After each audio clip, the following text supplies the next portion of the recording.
Alors, donc rappelons ce qu'on a trouvé. Donc on a UC est égal à E facteur de 1 moins exponentielle moins t sur tau, avec tau qui vaut RC, et on a I qui vaut E sur R, facteur de exponentielle moins t sur tau. Alors déjà, on voit que les deux grandeurs dépendent de la même fonction, exponentielle moins t sur tau. Et que dans cette fonction, il y a tau. Donc dans cette fonction, il y a, je pourrais dire, que tau. Donc ce temps qu'on a posé comme ça, on sent bien qu'il va commander la variation temporelle de ces fonctions. On le sent. Alors, donc traçons ces deux fonctions. Alors, je ne vais pas faire une étude ultra complète. Je vais simplement regarder ce qui se passe à t égale à 0 et à t qui tend vers l'infini. Alors, lorsque t égale à 0, UC vaut 0. En effet, vous avez 1 moins 1 ici, et de toute façon, UC à t égale à 0, on la connaît. C'était l'hypothèse qu'on a faite. Donc UC va partir de là. Ensuite, quand t tend vers l'infini,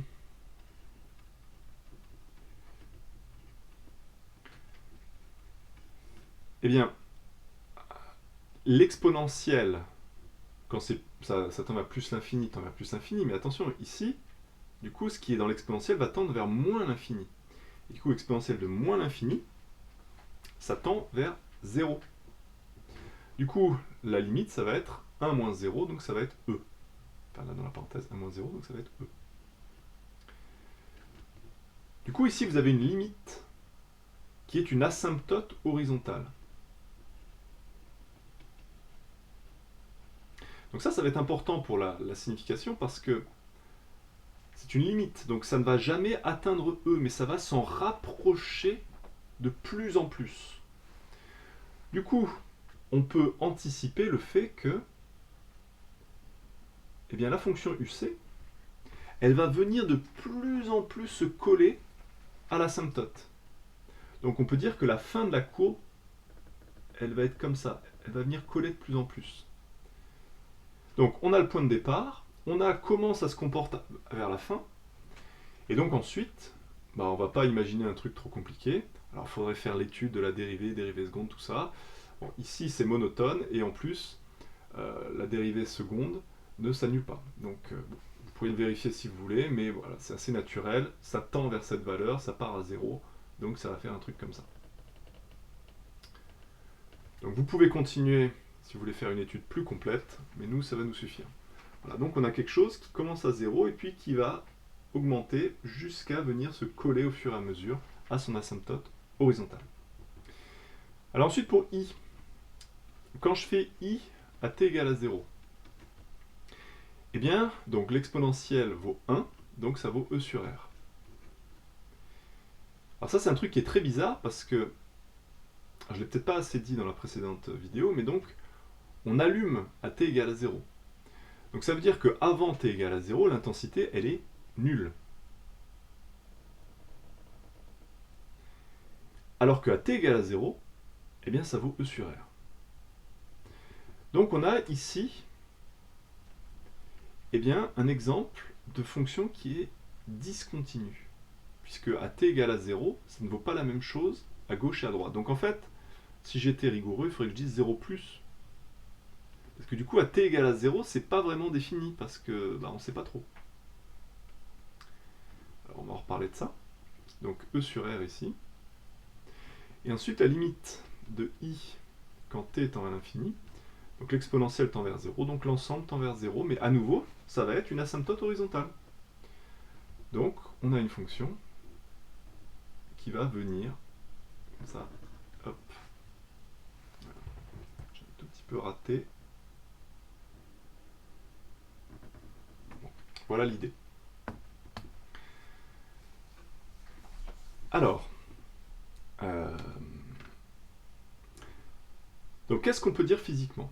Eh bien déjà, on voit que la tension UC tend vers E comme on l'avait prévu. Donc le condensateur va se charger jusqu'à ce que sa tension soit la tension de la pile.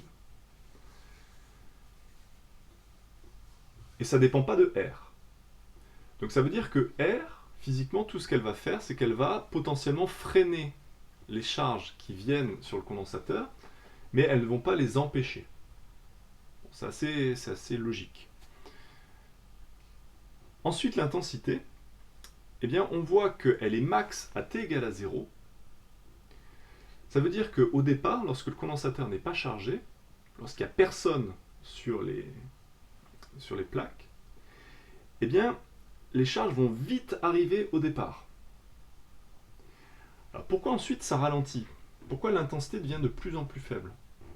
Parce qu'en fait, il faut bien se rappeler que vous avez des charges de même signe qui vont se mettre les unes à côté des autres sur une plaque métallique.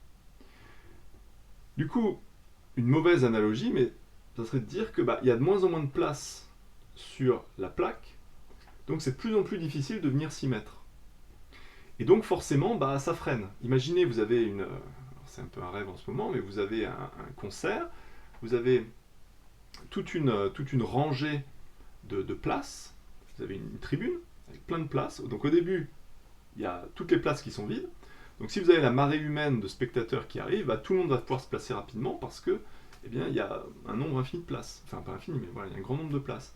Et au fur et à mesure que la tribune se remplit, un peu comme au cinéma, il va falloir se dire où est-ce que je me mets, donc on réfléchit plus, donc on met de plus en plus de temps, et puis ensuite il faut trouver une place, est-ce que je peux y aller avec mon copain, etc. Donc plus c'est rempli, plus ça va être compliqué de remplir encore plus. Alors en réalité, le problème c'est pas une histoire de trouver sa place, en réalité c'est surtout une histoire de répulsion. Parce que les charges sont de même signe, donc c'est difficile de continuer à en rajouter de plus en plus. Donc voilà pourquoi le courant est de plus en plus faible au fur et à mesure. Voilà. Alors maintenant, on va finir en s'intéressant du coup au temps du régime transitoire, parce qu'on voit que finalement, le condensateur finit par se charger. Mais maintenant, la question centrale, c'est est-ce que ça met du temps ou pas? Et donc, par exemple, on peut utiliser une simulation. Donc ici, j'ai fait le circuit RC avec R 1 kg et C égale 10 microfarads. Donc regardons ce que ça donne. Donc ici, en rouge, vous avez 5 volts, c'est la tension du générateur. Et donc pour l'instant, la tension verte du condensateur vaut 0 parce que il y a un interrupteur qui est ouvert, donc le courant ne peut pas venir sur le condensateur. Donc maintenant, je vais fermer l'interrupteur, voir ce qui se passe. Donc, on obtient bien ce qu'on avait. On a cette charge comme ça. Et puis donc, le condensateur se charge et au bout d'un certain temps, on peut dire que ça y est, c'est fini. Alors du coup, on voit la différence entre maths et physique. Parce que mathématiquement, la tension du condensateur n'atteint jamais E. Mais physiquement, on peut dire qu'à partir d'ici, ça y est, c'est fini, c'est chargé. Mais c'est pas exact, parce que voilà, c'est 4,980 et quelques, alors que l'asymptote c'est 5. Là c'est 4,999, mais c'est pas encore 5. Donc mathématiquement, ça n'atteindra jamais l'asymptote, mais physiquement, franchement, imaginez c'est votre téléphone que vous chargez, vous êtes pressé, vous allez dire là c'est bon, c'est chargé, là, j'y vais. Donc il y a une différence entre maths et physique.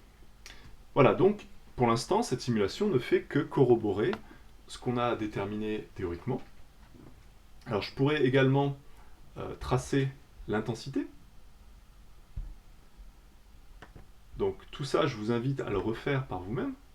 Donc j'ai fait clic droit, et donc c'est un plot, donc j'ajoute le courant comme courbe. Donc je recommence, ça l'a fait, mince, bon, c'est pas grave. Donc ici, l'interrupteur est déjà fermé, et donc on reconnaît bien les deux courbes qu'on a tracées, l'intensité en orange et la tension en vert. Ok. Alors maintenant, juste pour voir, on dirait physiquement que, en gros, la charge elle est finie au bout d'une quarantaine de millisecondes. 40 millisecondes. Alors ce temps-là, il est forcément lié aux paramètres de notre problème. Et du coup, les paramètres du problème ici, ce sont résistance et capacité. Alors peut-être aussi E, ça se trouve. Mais on a introduit un temps taux. Calculons ce temps taux. Bon, c'est direct, hein. R c'est 10 puissance 3, C c'est 10 puissance moins 5, puisque c'est 10 puissance moins 6, donc c'est 10 puissance moins 5.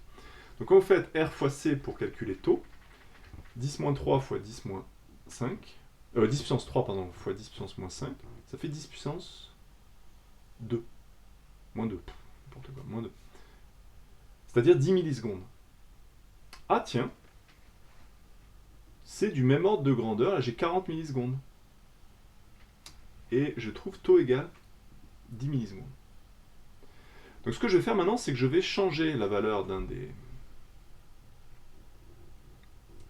dipôles. Je vais prendre par exemple 10 kΩ. 10 fois plus. Donc le calcul de taux, ça ferait 100 millisecondes. Regardons ce que ça fait. Donc on voit que l'intensité part de plus bas, puisqu'on a une résistance plus grande. On a vu que l'intensité de départ c'était E sur R. Bon, mais ici on s'intéresse au temps. Eh bien on voit bien que I et UC mettent beaucoup plus de temps à varier.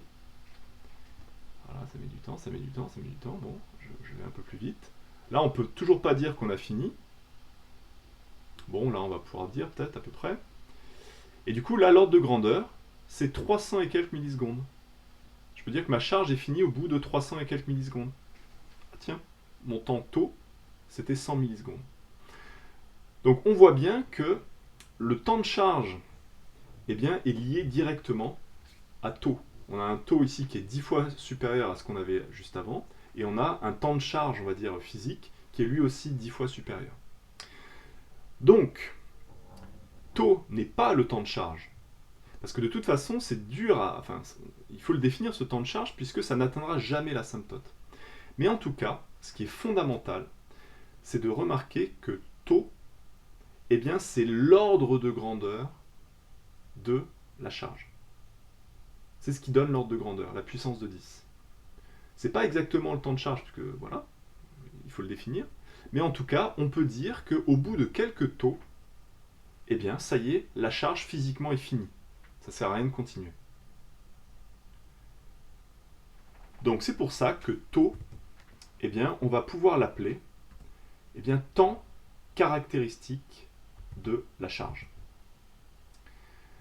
Alors pour finir, eh bien, on va regarder à quoi est égal taux, à quoi est égal, pardon, la tension au bout d'un temps taux et l'intensité au bout d'un temps taux. Donc UC à l'instant taux, donc je remplace T par taux, ça fait E1 moins exponentielle de moins taux sur taux, ça fait E facteur de 1 moins exponentielle moins 1. Et ça, si vous faites ce calcul, si je ne dis pas de bêtises, eh bien ça vaut 0,63 fois E, c'est-à-dire de la valeur finale. Donc ça fait 63% de UC max. Du coup, sur mon schéma, eh bien, je suis à peu près quelque part par là. Voilà. C'est par hasard que ça tombe sur E sur R, hein, mais voilà, au bout d'un temps taux, eh bien, j'ai 0,63 fois E. Et ça, quelle que soit la valeur de E. Donc ça veut dire qu'au bout de taux, eh bien, vous avez fait 63% de la charge.